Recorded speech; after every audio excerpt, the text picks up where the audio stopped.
So usually when I get to a two-parter, I'm like, what are they facing? World-ending calamity. You don't fucking say. Well, I'ma catch some Z's. Call me when they rainbow the shit out of everything. But this one starts off like, hey, it's a Starlight episode. You guys like Starlight, right?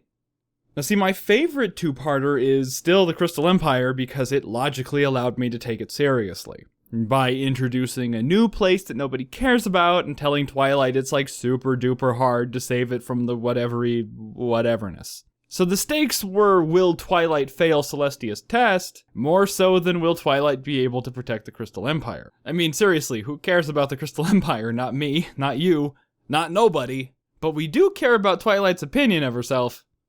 Or at least hopefully we do. This episode doesn't have anything like that. Thinking for a quarter of a second will lead you to believe that this episode will end with rainbows of some sort and potentially a gaudy new toy design. But this episode doesn't even give you a quarter of a second to think before immediately distracting you with everybody's favorite background pony delivering the message that Starlight must be conspicuously absent from the proceedings. Oh wait, you mean we're actually gonna follow Starlight? And it's the main six who are gonna be conspicuously absent from the proceedings. Gentlemen, you have my curiosity. Now you have my attention. Oh, so for the first time since season 1, we're going to be met with a complex moral dilemma in a season finale. Starlight's been confronted with the people she's wronged in her past and who haven't actually forgiven her. Now this is an interesting quandary because these ponies' actions aren't entirely justifiable. I mean, they're the ones who invited her after all, and it would have, oh, it's just an excuse to shove Luna in this episode. I mean, a dream sequence. Yeah. Did anybody else notice this reversal of the line from Rarity Takes Manhattan? I mean, you were pretty awful. Rainbow Dash. Yeah, you were pretty rotten.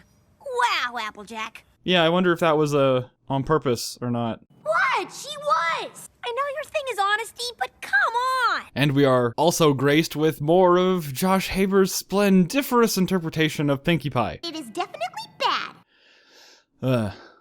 This episode. It just throws you around and keeps you off balance. Makes you think, holy shit, this episode is gonna be a slice of life where Starlight and Trixie just hang out instead of going to some lame party neither of them give a fuck about. And we could learn a cool lesson about how some friendships aren't meant to be and shouldn't be forced. I was ready for them to not trust me, but I wasn't ready for them to put me in charge again. We don't get that.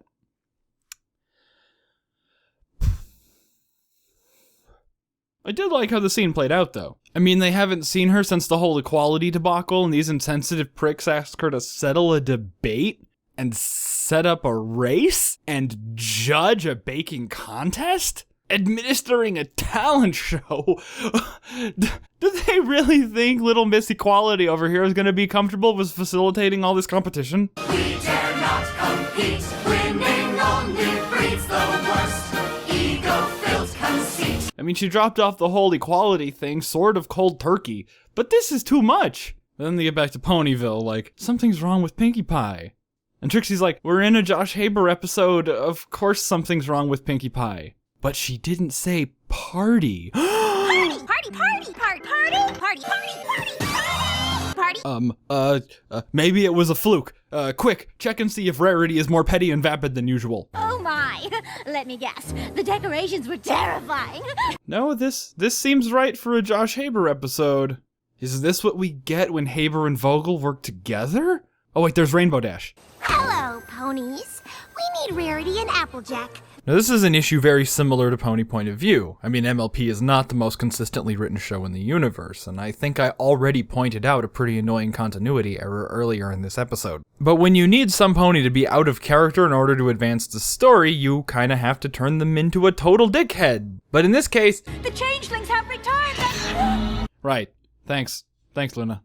Unless, wait, was Rainbow Dash a changeling in 28 Pranks Later? No, I'm super happy she actually managed to spit that out, because they almost did the thing. You know what I'm talking about, the I have something very important to tell you, followed by not actually saying the very important thing. But no, I mean, she actually said it before getting dramatically cut off. And now I'm not questioning how Luna was able to communicate with Starlight, but how did her ethereal manifestation get physically grabbed by changelings? But the changelings are generally a big problem with this episode. I think this episode wants to play off the old joke from the Candlelight Wedding, you know. Fake Cadence is kind of an idiot. Well, funny you should mention that. Number 2, Fake Cadence is an idiot. Because the changelings are dumb. You should definitely never go back to that village. Yeah, you should definitely just stay here and remain suspicious of your friend's odd behavior. I mean, that's the best suggestion I can come up with right now. I can't think of any reason you going back to that village would benefit me in any way.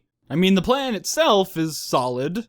Pretending to be somebody who's generally loved and absorbing the love meant for them to take it back to the hive. But does this mean love is passively transferred? If so, what's with them forcefully sucking it out of Ponies in season 2? And if they're dead set on forcefully sucking, I can think of a couple easier ways to get affection. And if their goal is to be loved, why are they being jerks to everybody? Like, they need to switch place with the Dazzlings. Seriously. But the whole issue of love and friendship ultimately being an infinite resource does put a huge damper on my entire ability to enjoy this episode. When the problem is an entire race going, but I don't want to be called a fag. And then the solution to said problem being just act like the biggest goddamn faggot in the entire world. Like, ew, he loves his mom. Gross. What's happening here? What did this changeling do? Who did he fall in love with? Like, what are they all just loving? They all just instantly figured out how to produce infinite love after seeing it done once?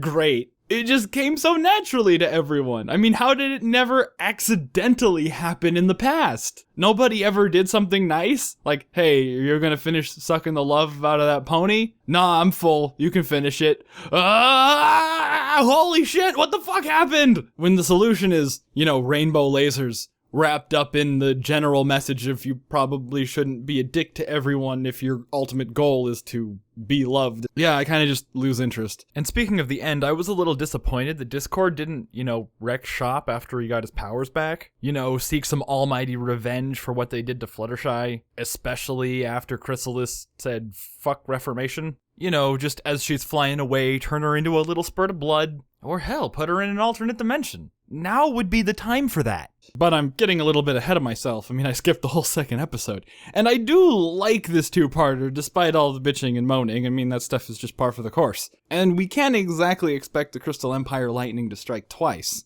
I mean, they even tried it in this season's premiere with a slightly more interesting version of Sombra, and that didn't even work. Now, I like this episode because it felt like a really good character episode for Starlight and Trixie. I like how Trixie panics when she thinks she's out of her depth and freaks the fuck out, but then eventually comes to the conclusion that she's the least autistic pony involved in the rescue operation, so she forces herself to rise to the occasion and use her extremely basic social skills to communicate to Starlight that being forced to communicate with people and come up with a plan is not the scariest part of what she's doing right now. I like that Starlight's first thought is to go to the Crystal Empire, because it was like, wait, she said she took the most beloved ponies in all of Equestria. All the most beloved ponies of Equestria. There is no way they captured Cadence. And then Thorax comes out of nowhere like, sorry, some asshole with like 200 subs called her best princess one time, so yeah, they got her too. And then Discord shows up for no reason, and Starlight's like, are we just gonna gloss over the fact that you showed up here for no reason? And he's like,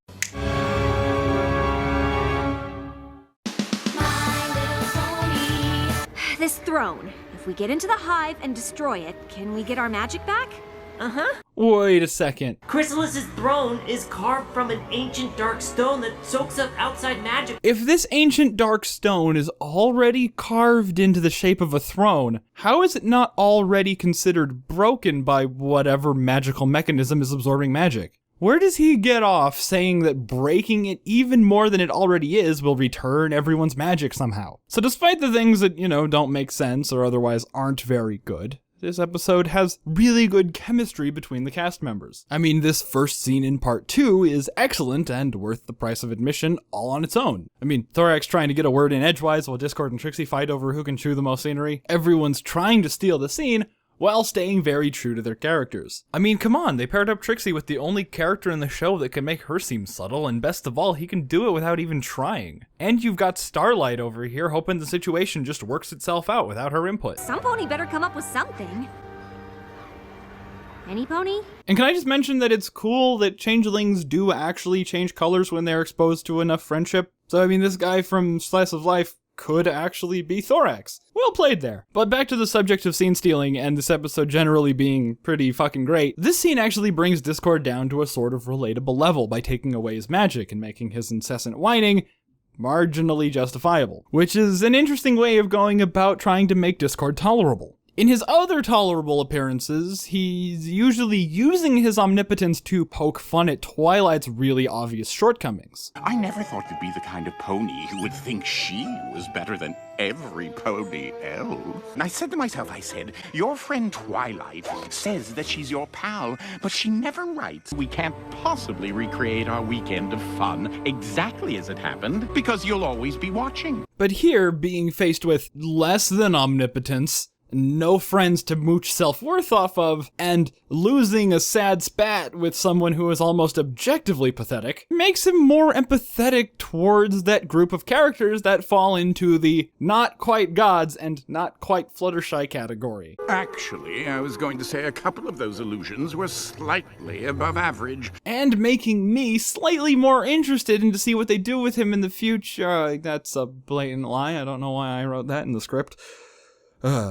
Oh, okay, back to the scene where Trixie takes more offense at being called self-absorbed than being called below average. Self-absorbed? Why, you... Which shows that her reformation in No Second Prances was actually genuine. The humble and penitent Trixie's equestrian apology tour. Even though what she was supposed to be reforming from wasn't her fault to begin with. Something drew you to my shop.